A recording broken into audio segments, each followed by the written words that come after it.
What's up, everybody? John Eric Pauli here with my MMA news, and today's guest will be fighting Mariya Agapova at UFC Vegas 60 on September 17th.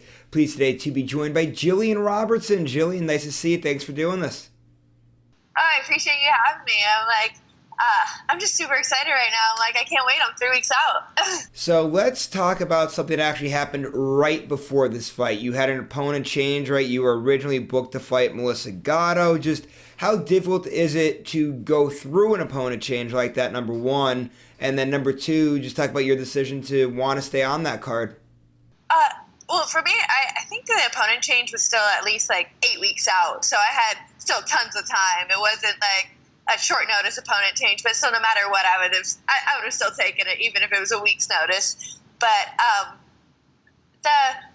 I guess I wasn't even thinking about Mariya Agapova specifically, really, at that point, that far out from the fight. I feel like we try to hone in a little bit more on a game plan, say 6 weeks out, and really try to focus on the opponent. But when I'm 8 weeks out, it's exhausting thinking of, I had 16 weeks notice for that fight. So it's exhausting thinking about somebody for 16 weeks. So for the first 10 weeks, I'm just focused on myself. I'm focused on making me a better fighter and just making me more well-rounded. And then the last 6 weeks, we can focus on them and what I need to do to beat them.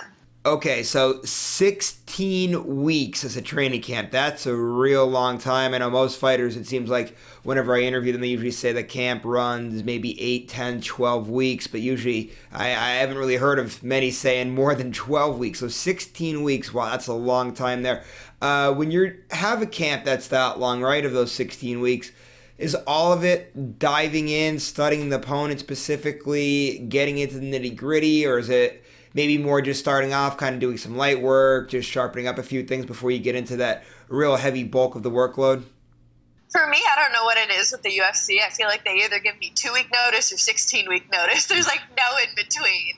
I never get an ideal camp. But like I said, with 16 weeks, it's I don't even act like I have a fight. Whenever out of camp for me, I train every single day, twice a day. There is no real break period, I guess. So it's even I almost treat it as an out of camp time period when I'm 16 weeks out. I'm not even thinking about the opponent because it's things happen, things change. You can have a different opponent on a week's notice. You can have anything can happen. So it's to get that set on somebody for that long of a time. It's just it's too much, and you're investing too much into something that might not even happen. And with all this now being said about training camp and all that, just how's your camp going overall? Just talk about, I guess, really these last few weeks specifically, we kind of got into the real heavy load of things. Honestly, been one of my best training camps in a long time. I feel like I just started at a new gym at the Goat Shed in Miami. I'm still working with my head coach, Dean Thomas, as well. I just kind of split in between both at the moment, and I really feel like I've just kind of found the ideal mixture for me, and I really think it's going to show in this next fight. And tell us about your opponent a little bit and what you've seen out of her and what you're kind of expecting on fight night. So we actually got to train together for a couple months at ATT together. So we're very familiar with each other. Obviously, when the cage door closes on fight night, it's a completely different scene. But I expect it to be classic striker versus grappler. I would still like to be able to show a little bit more of my striking, show that I am capable on my feet. And but I think my clear path to victory is on the ground. And where does a win get you if you're to get a win here? Do you think it kind of gets you a ranked opponent or something along those lines? Because I'm actually even a little shocked. I know the record might not necessarily look the prettiest on paper, but I mean, you've been in this division for a long time. You've fought a lot of high-level people, and you have a lot of records are up towards the top with a lot of different things within this flyweight division. You're right up there with Valentina, right? I think you might even have the most finishes within the division. I mean, you really have done a nice amount of work here in this division. I just feel like maybe things don't exactly add up here. So do you think that a win might give you a little bit of respect, give you a ranking or at least a ranked opponent? Yes and no. I feel like I also haven't. I've been, I guess, going through a learning process my whole early UFC career where I've had a lot of ups and downs where I've obviously been able to perform to my best ability and show my skill and come away with a lot of submissions. But I've also had a lot of tough matchups and haven't really had. Well, it's tough to learn on the big stage. You know, you make one mistake and you're TKO'd or subbed or Like you can't really afford to make any type of mistakes. And I was 3-2 and 22 years old when I got signed, and I feel like I just didn't have enough regional experience, enough time to really get that in before I got into the UFC. But now I almost feel like I've taken those stepping stones in the UFC, and now I'm ready to really move up and get those big matchups. Well, yeah, I actually didn't even realize that. That has to be very difficult to do, like what you're doing here, essentially learning on the job. It's funny, like I handle a lot of the Contender Series coverage for the website here at MyMMANews, and there are a lot of fighters that come onto the show where they've already had not only an amateur career, but they've had maybe 12 to 14 professional fights underneath their belt, too. You're doing it, right? You said, what, you only had 5 fights or whatever, and you were already in the UFC. How difficult is it to do that and learn on the job in the sport's biggest and most glamorous promotion? It's definitely not an ideal situation, especially in the biggest promotion in the world in front of thousands of people. So it's like every loss has definitely been a huge learning lesson, and has definitely not been easy to go through. But like I said, I feel like it's really shown me the path that I needed, shown me where I need to go, and I honestly feel like stepping in the cage on the 17th, you guys are going to see a completely different fighter. And now I want to ask you about Dean Thomas. You had mentioned him before in one of your answers. Obviously, he's a great analyst, but he's also a great coach. Everybody knows that. So just what's it like being able to work with him all these years and have him in your corner?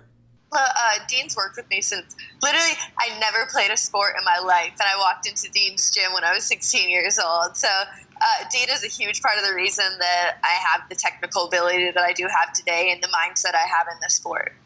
And one of the things I wanted to ask you about him, as for having him as a coach, obviously we know when he does his analyst work, like he's so good, he's so smart, he can break down things in such an easy way, and he knows that what people are going to do, maybe even before they even do it. And that's what I want to ask you about there. Those are like the best coaches, when they could come to you and be like, okay, look it. Here's what they just did. Now here's what they're going to look to do. And they're telling you what your opponent's going to do before they even do it. And you go out there so prepared for it.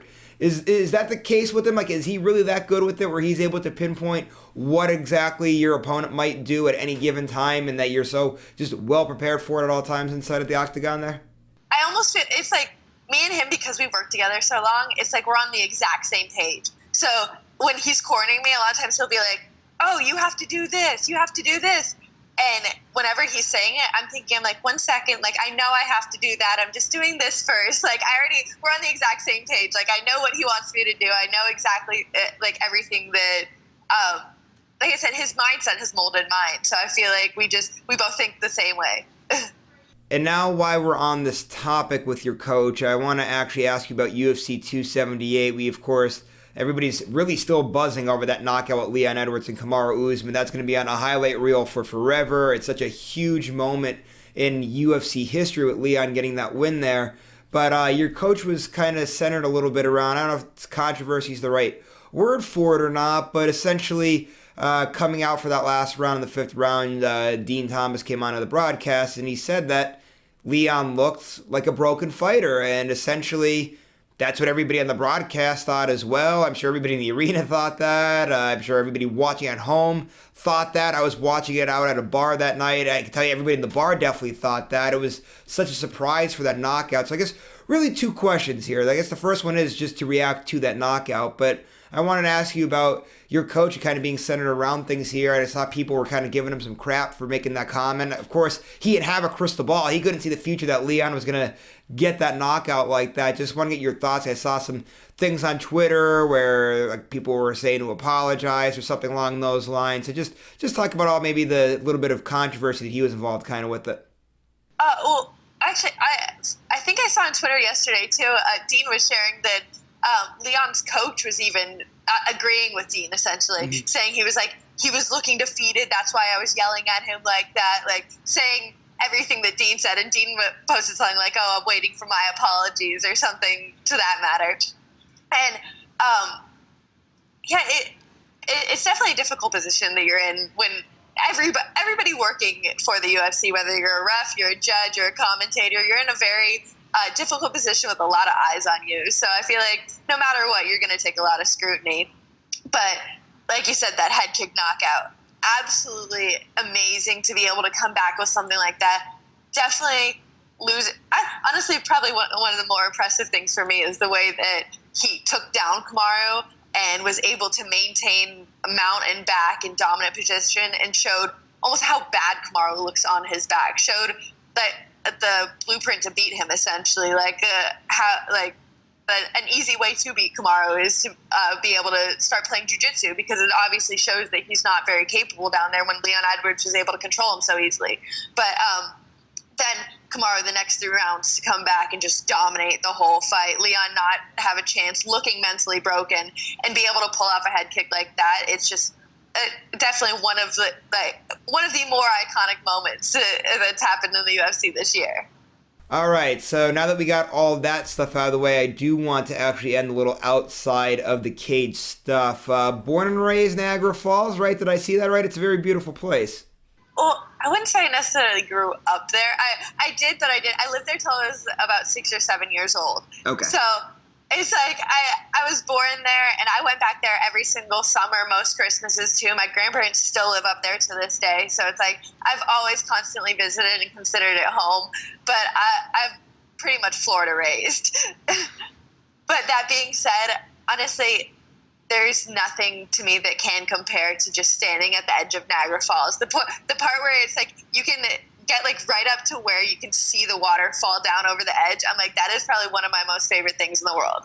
Yeah, Niagara Falls really is beautiful. I know you said you're not, that you haven't really lived there, but you still go back and visit. Do you ever do like that Maid of the Mist tour thing? Because that, I still remember that from like when I went, and I went a long time ago. I think I was maybe about 10, 11 when I went, but I always remember that ride. That was such a pretty cool experience. I actually haven't. I feel like, I don't know, I guess it's more touristy thing, I guess. When you live there, you don't do things like that. But it's something that I don't know, I'd definitely be interested in doing. It's just I never did it when I was younger. Yeah, and a lot of people that live in like bigger areas like that have a lot of tourists always say that they don't like to do the touristy things. And I guess for good reason too, people being annoying and bothering and whatnot. But anyway, one of the other things I wanted to ask you about before we wrap things up here, and I'm sure you've gotten this question probably a lot of times, but I don't know the answer, so I'm going to ask it anyway. Explain the red hair, because you're very well known for having that red hair, and it does look very good on you. I honestly think I just make a lot of impulsive decisions. I'm like, I don't really know. It was at the beginning of my pro career. I was never dyed my hair in my life before, and I was just like, I want to try the red, and it came out good, and I really liked it, and now I feel like that's how people kind of know me. So, yeah, it was just really a split decision one day. Yeah, don't ever get rid of the red hair either. It's definitely like a very big thing that a lot of fans remember you for. And yeah, like I said, it looks good. A big fan of that there. Anyway, to end things now, last thing here, I want to let you give a big shout out to your dog, because you kind of take Dog Mom to like the next level here. I know you're a very proud dog mom, so I'll give a shout out to the pup. My dog is the best in the world, Robin. He's about 13 years old now, so he's an old man. But I've had him for probably about 7 or 8 years now. I adopted him from the Humane Society, and he was there for over a year. So it was just, he had a rough life before I had him, and he's probably the biggest sweetheart in the world. And everything I do is for him. He's like my kid. All right, Gillian, a lot of fun here today. Just one more thing now before we roll out. Go ahead, plug your social media so people know where to follow you at. You have any sponsors or management or anybody to give a shout out to? Take it away. If you just want to follow me at Savage_UFC on Instagram and Twitter. And just shout out to my head coach, Dean Thomas. You want to go ahead and follow my new gym, The Goat Shed, on Instagram. They're a lot of fun. Their Instagram is really dope to look at. So, yeah, just do that and then watch me fight on September 17th. All right, Gillian, thanks again so much for all the time here today. Really appreciate it. It was a great conversation. Again, as a reminder, everybody out there, Gillian fighting Mariya Agapova at UFC 60. That fight date, September 17th. If you guys like today's interview, please make sure you go to the bottom, give it a thumbs up, and make sure you subscribe to this YouTube channel if you haven't done so already. Really appreciate all the views I get here. And speaking of views, make sure you guys are viewing our website, MyMMANews. We have good stuff that comes out literally all 7 days of the week, so make sure you guys have your tabs on the website. Go to our social media pages, give us a like and a follow in there as well. We'll see you later, everybody.